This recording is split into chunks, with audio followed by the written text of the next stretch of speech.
A very warm welcome to IDFC FIRST Bank presents Leaders of Tomorrow Season 11. I'm Ritwika Gupta, and today the spotlight is on MSMEs, your story, your journey and more. I'll be covering two different companies in two different sectors, one in the FNB industry and the other in the agritech space. In the first segment, I'll be in conversation with Aditi Handa, co-founder and head chef, The Baker's Dozen. In the second segment, a conversation lined up with Shashank Kumar, co-founder and CEO of DeHaat.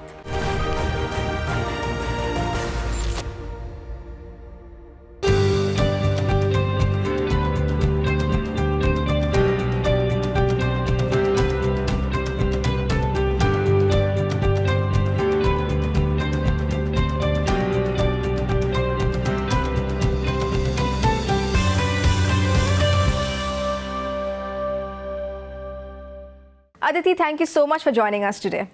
Thank you, Ritwika, for having me here. Now, to kick things off, Aditi, take us through your journey over the last decade. Can you share your story behind The Baker's Dozen and how the brand has evolved since then? Sneh and I are co-founders at The Baker's Dozen, and we are also life partners.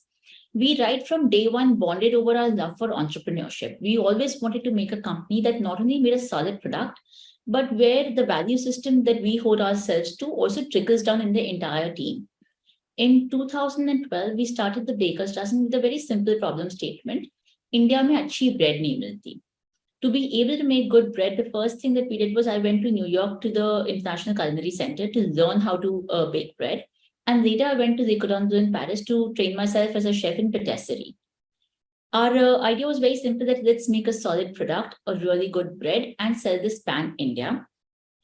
We initially started with our own store, literally a shop, a door that opens every morning, shuts in the evening, customer walks in where you buy your local bread every day. And as we grew by 2015, we realized that we are really a grocery item, which means we need to be available wherever our customer is. And that is when we shifted from a D2C model to an omni-channel model, expanding further on e-commerce and offline. During the pandemic is when the business really shot up.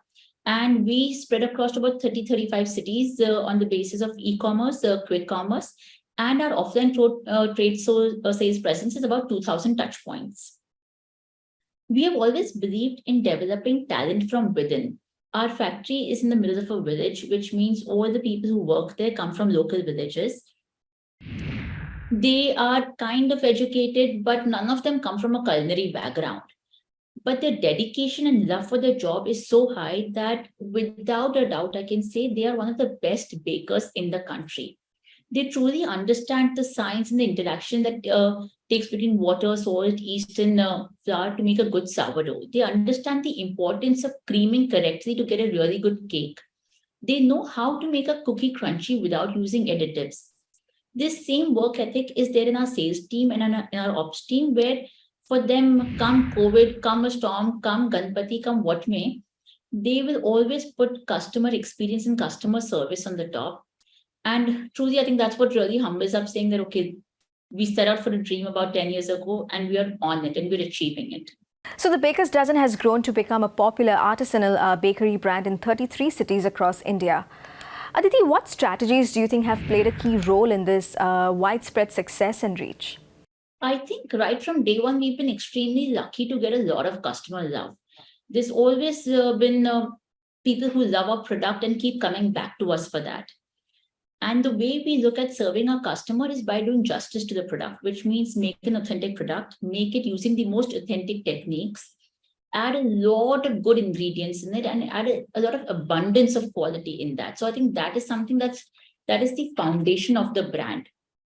Where it's also worked well for us when we say we are making a chocolate cake, we truly mean it's a chocolate cake. There's no essence, there's pure chocolate in it. When we make a Christmas plum cake, we take fruits and alcohol and spices and soak it for months.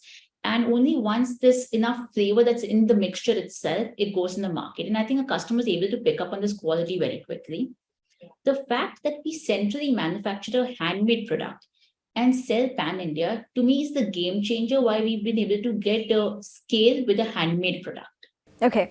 Aditi, I read that you're targeting a revenue of 100 crore rupees by the end of FY 2023.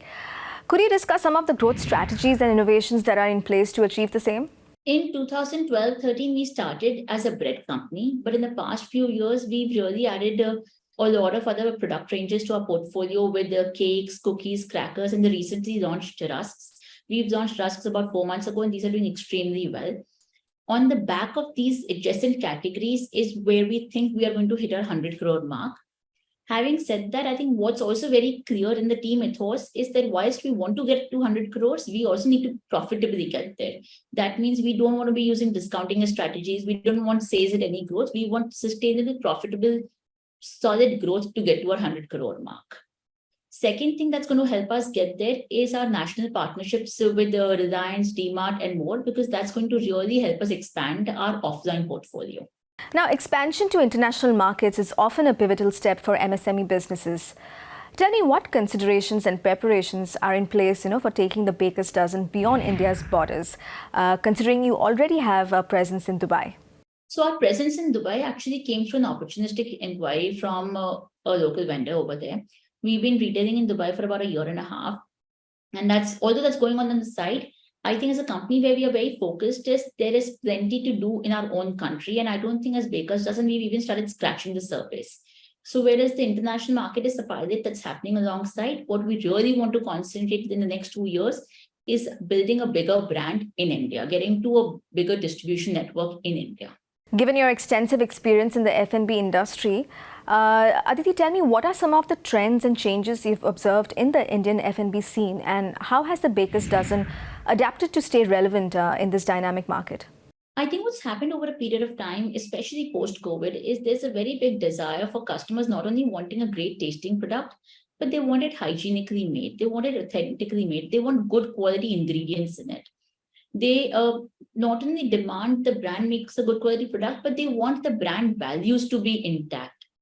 And I think it's aspects like these, which is where we feel we're eating some of the market share from the unorganized sector, translating into the organized sector, where you have a branded product, you have a consistent product available pan-India. So the bread that you eat in Hyderabad from Baker's Dozen will be the same one that you eat in, let's say, Chennai or a Delhi or Ahmedabad to that matter. Also, what's happened over the past decade, global exposure has become extremely convenient, which means when we travel to whether it's in England or US or in Africa, we taste a product over there, we really like it, and we want similar products in India, which is why croissant is not, to me, a fancy French bread anymore. I mean, Britannia has launched a range of croissants and they're doing extremely well. So we even have products like that going in every daily household. So the Baker's Dozen has turned plastic neutral and is ensuring green deliveries across all mediums.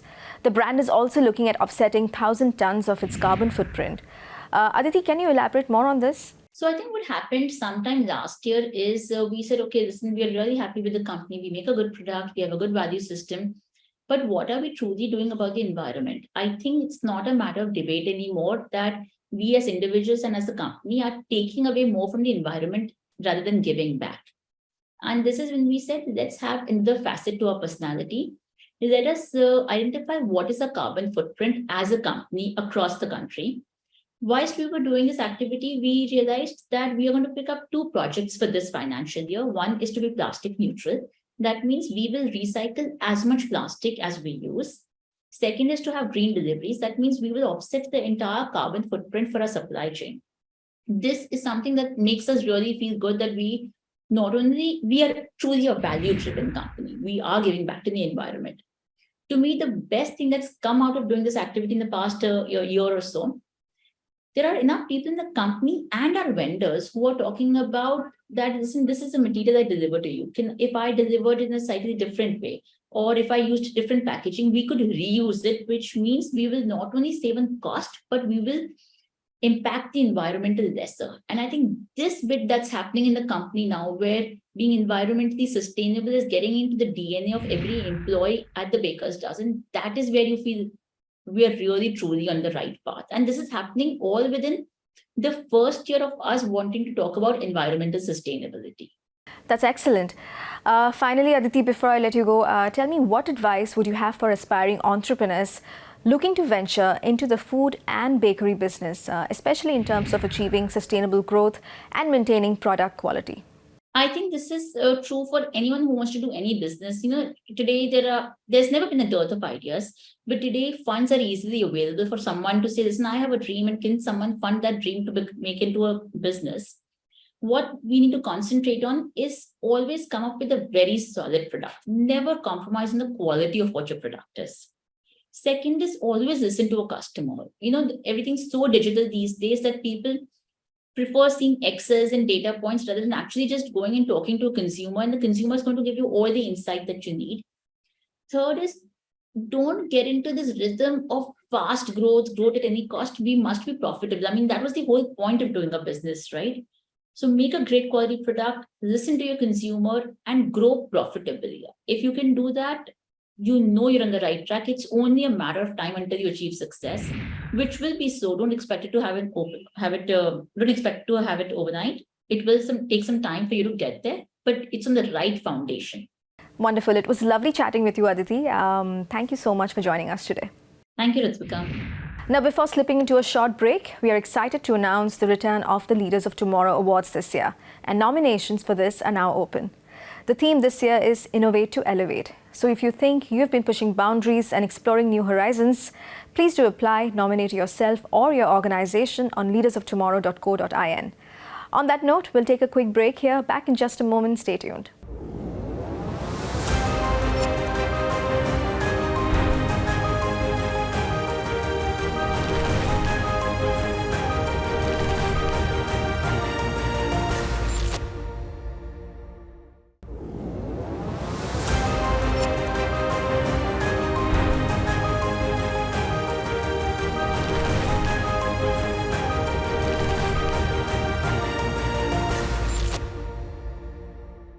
Welcome back. You're watching IDFC FIRST Bank presents Leaders of Tomorrow Season 11. Before proceeding to the next segment, I want to take a moment to tell you about Brand Search, a new initiative by Times Network, an opportunity for startups to be on TV without a TVC that can help you reach up to 25 crore viewers of Times Network through packages starting at only 1 lakh rupees. For more information, log on to brandsearch.co.in. On that note, let's quickly move on to our next conversation with DeHaat.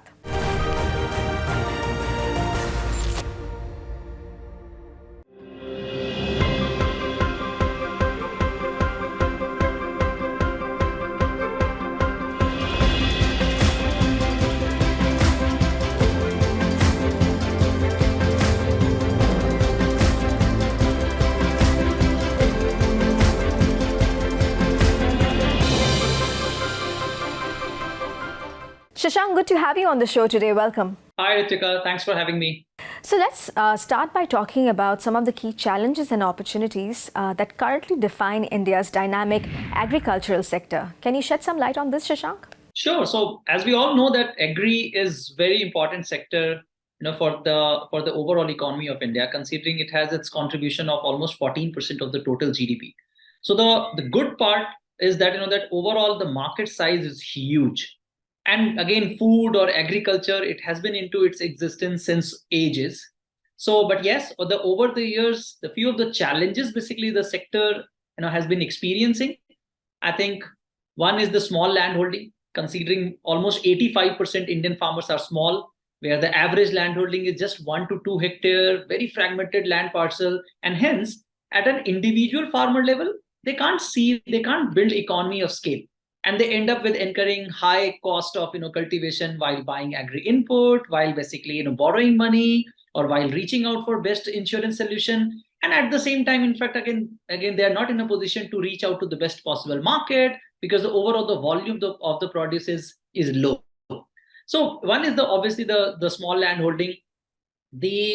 I think the other challenge is I would say obviously the uncertain climatic condition, which is not a India specific problem. But yes, at the same time, again, India is a country where we have a diverse agroclimatic zone. So that's how again farmers, they have their own conventional way to mitigate the risk. But yes, the temperature variation, the unpredictable rainfall, obviously it has certain adverse impact on the overall farm yield. And that boils down to the fact when we see that that for most of or for many crops, still kind of if we look at India as a overall production zone, so the yields are very suboptimal, and that's where again we have opportunity for better technology transfer to the farmer side, so that the average yield of the crops basically can go up to solve the overall food safety and food security issue, not just for India but for the entire globe. Right. Shashank, can you share the inspiration behind starting DeHaat and how has the journey been as a small business in the agricultural sector? So, Bob, the journey so far, it has been phenomenal considering we are in our 12th year of operation. So this entire journey started back in 2011, and it all started from just a simple trigger point, Ritika, that after I graduated from IIT Delhi, I worked as a consultant for 3 years, and that was the time basically I got chance to work with many FMCG retail chain companies, which is essentially the one end of food chain. But prior to that, originally, in fact, myself and all other co-founders of DeHaat, we all come from rural background, which gave us default exposure and understanding of another end of food chain, which was the farmer side. So the trigger point was that in India there are 100 million farmers, who have been into farming, but still, as on date, their income from agriculture, which is important for their own livelihood, is very very low. Right? In terms of data, it's only 70,000 rupees per year for the entire household. And then at the same time, the 15 or 14% GDP pie from agri, it has bunch of inefficiencies in terms of food loss, in terms of again suboptimal agri input distribution to the farmer level, in terms of low penetration of insurance, poor extension system, so that all the right innovation which is happening in the agri universities in India outside of globe can be taken to the farmer level. So we saw that the agribusiness community contributing to such a large market, and at the same time farmers, there is a long gap between the two entities, and that's where basically we saw ourselves solving this huge problem, so that Indian farmers and then the entire agribusiness community, it can be brought closer to each other in an efficient manner, in a transparent manner. And that's how the concept of providing full stack agri value chain services to farmers, connecting businesses to farmers, so that in fact both of them can get benefited, basically that got into the picture, Ritika. If you could also provide examples of how your technology is transforming supply chain and production efficiency for farmers, Shashank. Yeah, so sure. So as I said, that the goal of DeHaat is basically to bring everything related to agriculture under one roof for Indian farmer. The goal of DeHaat is to digitize the Indian farmers, to digitize the last mile, to drive efficiency in this entire agriculture value chain. So first 6-7 years, when we built the foundation of the business in a crop agnostic, in a service agnostic manner, first 6-7 years, basically, when we could set up our footprints in like 2 or 3 districts of India. Then after that, basically, we started thinking that, hey, if the model is working, regardless of the crop being grown by the farmer, the model is working across crops, across services, farmers and the agri businesses, whether they are agri output buyers or agri input sellers, they all are seeing a lot of value.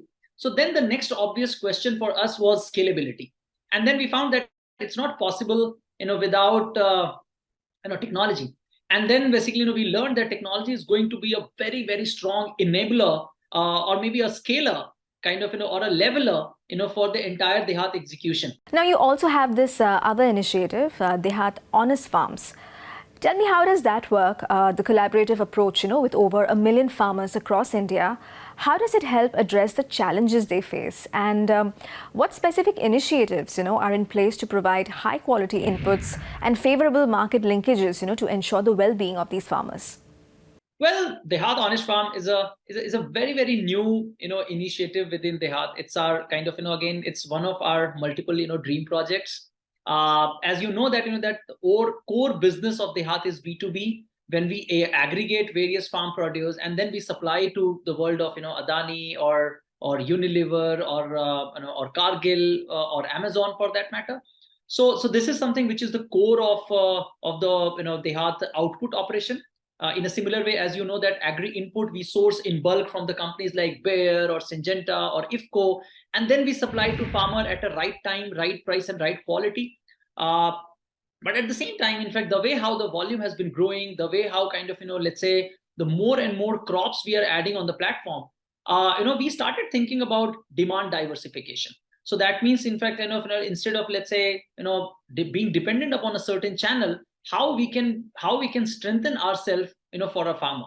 So at DeHaat, we always see ourselves as a farmer representative, and we felt that probably I think now we qualify because of our very strong backend, because of our kind of very robust supply network, we felt that probably I think maybe it's time to strengthen our front end in terms of more and more diverse demand channel. Well, finally, Shashank, tell us, how are you empowering and transforming local micro entrepreneurs in rural areas, in order to make farming more socially, economically, and environmentally sustainable?